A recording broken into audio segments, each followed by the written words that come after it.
I'm Betty. I'm 32 years old and a mom who works. I live with my husband and our son. I started working at my current company right after college, and I've been there for 10 years now. I took time off when my son was born, but I returned to work when he turned 1. Since then, I've been working hard in sales, and because of my efforts, I'm about to get a promotion. Lately, work has been even more enjoyable for me. My husband is 3 years younger than me and has been changing jobs a lot since before we got married. He dreams of starting his own business someday. He believes that gaining experience from different companies will help him become a successful entrepreneur in the future. But every time he switches jobs, it seems like he earns less money. I've always wondered if he's really learning new skills. Still, I felt I needed to support our family to help him achieve his dream. I wanted to believe in the man I loved, but he did something that hurt me deeply. During the first 2 years of our marriage, things were good. Despite his job changes causing some instability, we enjoyed dreaming together about our future. We talked about building our own house and traveling abroad once his business took off. But after our son was born, everything shifted. He grew distant, especially once I went back to work after maternity leave. It made me see his true colors more clearly. He never liked doing household chores and avoided parenting duties. While I was on maternity leave, I managed, but once I returned to work, my days became incredibly busy. I'd wake up early to make breakfast, drop our son at daycare, work all day, then rush to pick him up, shop for groceries, and cook dinner. I was always on the go, wishing for help that never came. Despite having more free time, my husband refused to pitch in, even to drop our son off at daycare. When I asked, he worried it might look like he wasn't busy enough at work. I tried to reassure him that it's normal for dads to be involved, but he stuck to his reasons. To avoid arguments, I ended up shouldering everything between my early mornings, overtime at work, house chores, and childcare duties. I felt like I was being pulled in all directions, but I kept going for the sake of my family. It would have been helpful if someone could have talked sense into my husband. The only person he seemed to respect was my father-in-law, Phil, but unfortunately he was working in another state. Phil always understood and supported me, praising me for balancing my job and household chores, even during my pregnancy. However, shortly after our son was born, Phil was transferred far away, leaving his wife, Mill, at their home. Unlike Phil, Mill was more lenient with her son and always took his side, offering little help to me. As someone who had been a housewife for a long time, Mill seemed to disapprove of me continuing to work after having a child. Perhaps she was also bothered by her son's unstable job history. She didn't like that I, as his wife, was achieving success at work. She often made sarcastic remarks about me neglecting my duties as a wife and mother by focusing on my job. She knew that I was the main breadwinner for the family, yet at one point she even suggested I quit my job, claiming it was cruel to leave our son in daycare for long hours. Maybe with Phil away, she felt lonely. She would occasionally visit us, criticize me, and then leave. It was really tough being criticized constantly, but I tried to understand that older people with traditional views might find it hard to accept my choices. I tried to accept it, but it hurt. What hurt even more was that my husband seemed to resent my success at work. When I got a raise because of my hard work, his response was just an indifferent, okay. It saddened me that he couldn't even congratulate me. Things got worse when he started criticizing me, accusing me of becoming arrogant just because I earned a bit more. Both he and my mother-in-law kept finding faults with me. I began questioning why I was putting in so much effort every day and even started regretting marrying him. To add to my worries, my husband started coming home later and later from his factory job, sometimes not until late at night. He was supposed to finish work at a specific time, but he often had excuses for being late. Whenever I asked why, he'd get defensive, so I stopped pressing him. But his strange behavior made me suspicious. Then one evening my mother-in-law unexpectedly showed up at our house, as she often did without notice. That day had been particularly exhausting for me after a busy day preparing for my son's field day, working overtime, and getting up early to make lunches. All I wanted was to rest early for an important business meeting the next morning.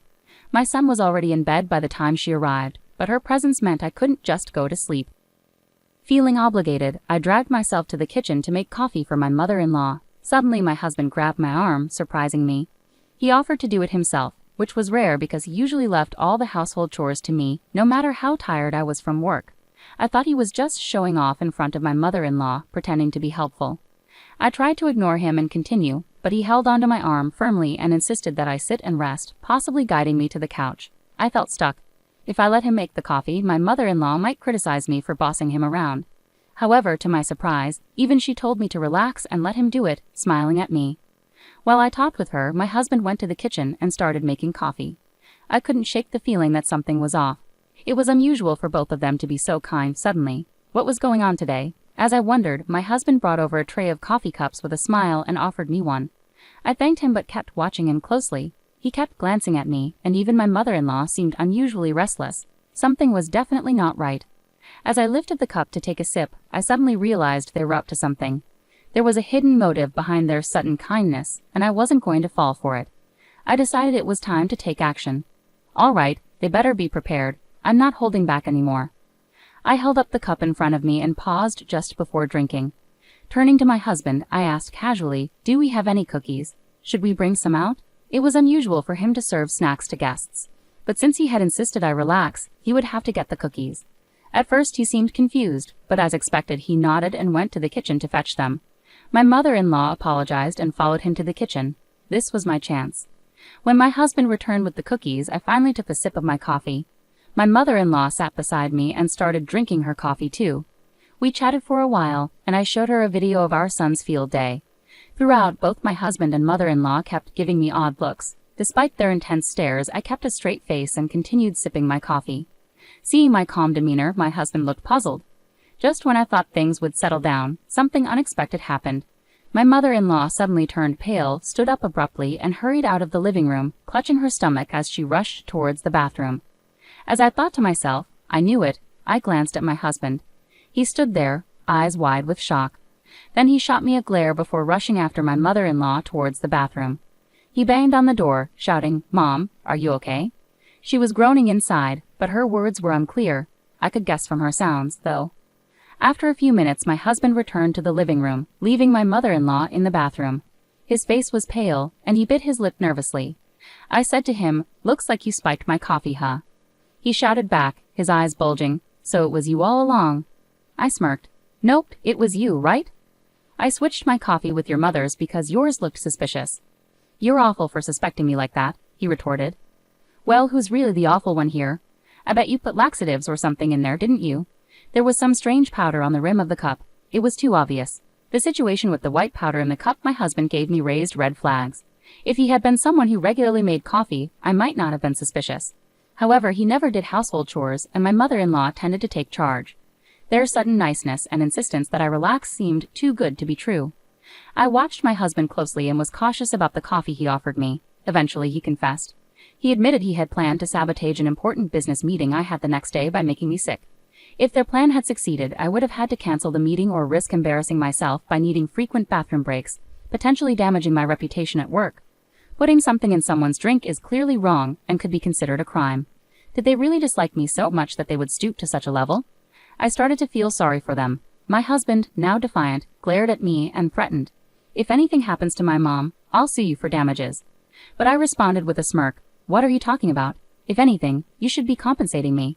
I've known all along about your deceit." My husband stood frozen, caught in his lies. Despite claiming to work late and being busy, he had ample free time. On his days off, he'd leave the family and spend time alone, glued to his phone when he was home. My suspicions grew, so I hired a detective agency, and the evidence they found confirmed my fears. He had been posing as single, meeting a young woman at a bar, and starting a relationship with her by lying about his future business plans. The girl, naive and fresh out of college, fell for his deception. When confronted, he tried to justify himself, claiming he wanted to boost his self-esteem by dating a younger woman. I could imagine him boasting about his future success. If he had so much time on his hands, he should have been putting more effort into his work. Maybe it was always unrealistic to expect my spoiled husband to start his own business. Seeing his pale face as his affair was exposed, I made a firm decision. "Let's get a divorce. You'll have to pay me compensation and child support," I told him. Reluctantly, he agreed, but he added, "I'm taking half of our savings. I know you've been secretly saving money."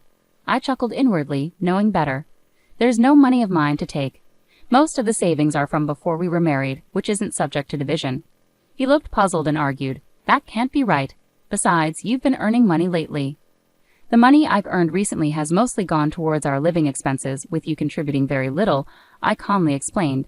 Hearing this, he looked defeated. "And just so you know, all the furniture and appliances in this house were purchased with my money. You won't be taking any of it. Also, since the house lease is in my name, you need to pack your things and leave as soon as possible." Turning to my mother-in-law, who had just come out of the bathroom looking worn out, I told her, "I'll be informing your husband about this." She pleaded with me not to, but I proceeded to call my father-in-law, Phil. As expected, he was furious and urged her to get a divorce. Realizing he had no financial gain in the divorce settlement, my husband seemed to grasp the seriousness of his situation. "I don't want us to break up. I can't live without you, Betty," he cried, even kneeling and begging. But apologies now couldn't undo how I felt. I hired a lawyer and successfully divorced him, securing a substantial amount in compensation and child support. With a low income, he struggled to pay the compensation, ending up in significant debt. But the consequences didn't end there. I reported to the police about the laxatives in my coffee, leading to both him and my mother-in-law being found guilty of assault. They received suspended sentences but now have criminal records. In the end, my husband's affair fell apart, and he ended up working tirelessly to repay his debts. My mother-in-law also got divorced, and now they live a financially strained life together. It's a fitting outcome for someone who tried to undermine me out of jealousy, the one who held our family together. As for me, I recently closed a very successful business deal and was promoted to sales team leader. I've moved out of the apartment I shared with my husband and rented a new condo. My son and I are happily living together now. Though my first marriage didn't work out, I'll continue working hard and focus on enjoying life. Take care, everyone.